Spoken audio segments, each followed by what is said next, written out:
ऐसा अक्सर देखने को मिलता है ना कि जहां पर वोटिंग होती है वहां पर कहीं फर्जी वोट डालने की तो कभी ईवीएम के हैक के मामले सामने आते हैं, कभी दोनों कार्यकर्ताओं में मारपीट हो जाती है। वहीं दिल्ली विधानसभा चुनाव के दौरान सीलमपुर विधानसभा क्षेत्र में एक बार फिर ये जो है सुर्खियों में आया है। यहाँ मतदान के दौरान जो कुछ हुआ उसने न केवल चुनावी माहौल को गर्मा दिया बल्कि सियासी गर्मी को भी बढ़ा दी है। बीजेपी और आम आदमी पार्टी के कार्यकर्ताओं के बीच जमकर हंगामा हुआ और आरोप प्रत्यारोप का सिलसिला भी शुरू हो गया। वहीं सीलमपुर में बीजेपी ने आरोप लगाया कि कुछ महिलाएं बुर्का पहनकर मतदान केंद्रों पर पहुंची थी और उन्होंने फर्जी वोटिंग की।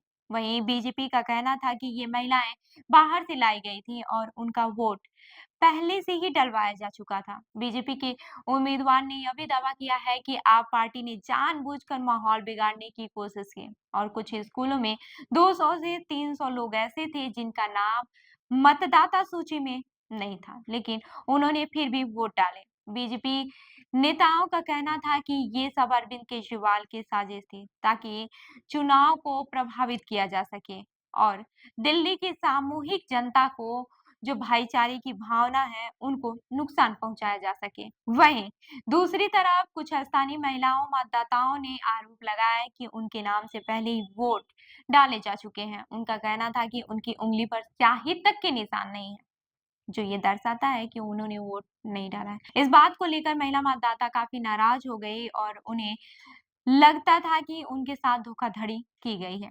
ये आरोप और बयानों का सिलसिला यही नहीं खत्म हुआ है, बल्कि दोनों पक्षों के कार्यकर्ताओं के बीच एक गंभीर विवाद ने जन्म ले लिया। इन आरोपों के बाद से दोनों पार्टी के कार्यकर्ताओं के बीच न सिर्फ तीखी नारेबाजी हुई, बल्कि मारपीट और हाथापाई भी शुरू हो गई। यह स्थिति पुलिस के लिए चुनौतीपूर्ण बन गई है। वहीं पुलिस ने घटनास्थल पर पहुंचकर दोनों पक्षों को अलग करने की कोशिश की, लेकिन थोड़ी देर तक स्थिति और भी बिगड़ी। वहीं दोनों पक्ष एक दूसरे के खिलाफ नारे लगा रहे थे और हाथापाई भी हो रही थी। पुलिस ने किसी तरह से मौके को काबू में पाया, लेकिन माहौल पूरी तरह से तनावपूर्ण था। वहीं ये जो सीलमपुर में ये जो हिंसा हुई है, पुलिस को एक बड़ी चुनौती दे दी थी। दोनों पक्षों के कार्यकर्ताओं के बीच बढ़ती हिंसा को देखकर पुलिस ने सख्ती से कदम उठाया। उन्होंने दोनों पार्टी के कार्यकर्ताओं को शांत कराने की पूरी कोशिश की। पुलिस ने न केवल समझाया बल्कि दोनों पक्षों के कार्यकर्ताओं को अलग-अलग किया और स्थिति पर भी काबू पाया। इसके बाद से मतदान प्रक्रिया को फिर से सुचारू रूप से चलाने का प्रयास किया गया। हालांकि थोड़ी देर के लिए माहौल काफी गर्म था और हंगामे की वजह से चुनावी प्रक्रिया पर असर पड़ा था, लेकिन पुलिस की कोशिशों के बाद मतदान फिर से शांतिपूर्वक शुरू हुआ। पुलिस ने यह सुनिश्चित किया कि जो फर्जी वोटिंग किसी भी प्रयास को सफल नहीं होने दिया जाएगा। इसके बाद से सभी मतदाताओं के कागजात भी चेक किए गए हैं और फिर उन्हें मतदान केंद्रों में प्रवेश दिया गया है। इस पूरे घटनाक्रम के बाद से सीलमपुर में एक राजनीतिक तूफान खड़ा हो गया है। बीजेपी और आम आदमी पार्टी के बीच आरोप प्रत्यारोप का सिलसिला थमने का नाम नहीं ले रहा है। बीजेपी का आरोप था कि आप पार्टी ने जानबूझकर चुनावी प्रक्रिया को प्रभावित करने की कोशिश की, जबकि आम आदमी पार्टी ने इन आरोपों को निराधार बताया और कहा कि यह सब बीजेपी का एक चाल था, ताकि चुनावी माहौल को और भी ज्यादा खराब किया जा सके, इसको गर्म किया जा सके।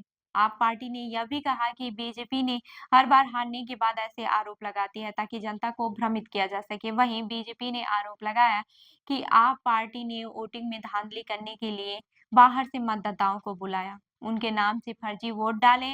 इस मुद्दे पर दोनों दलों के बीच तीखी बहस जारी रही और हर कोई अपनी अपनी बात को सही साबित करने में लगा हुआ था। पुलिस ने ये मामला तो संभाल लिया है, लेकिन आखिरकार जो सीलमपुर में जो कुछ भी हुआ है या फिर हो रहा है, उसने दिल्ली विधानसभा चुनाव के सियासी माहौल को और भी ज्यादा गर्म कर दिया है। चुनावी लड़ाई अब और भी तेज हो गई थी और सबकी नजरें इस बात पर थी कि आखिर कौन सी पार्टी सीलमपुर में जीत हासिल करेगी। अंततः इस घटनाक्रम ने यह साबित कर दिया है कि चुनावी प्रक्रिया में एक छोटी सी चूक भी सियासी विवाद का कारण बन सकती है। चुनाव के दिन क्या हुआ ये तो सब जानते हैं, लेकिन इस मामले ने दिल्ली की राजनीति को फिर से चर्चा में ला दिया है और दिल्ली की सत्ता में इस बार कौन आएगा ये तो रिजल्ट आने के बाद ही पता चलेगा। तो इस खबर पर आपकी क्या राय है, हमें जरूर बताइएगा कमेंट करके। और ऐसी ही अन्य खबरों के लिए जुड़े रहिए हमारे साथ, देखते रहिए जन दर्पण न्यूज। धन्यवाद।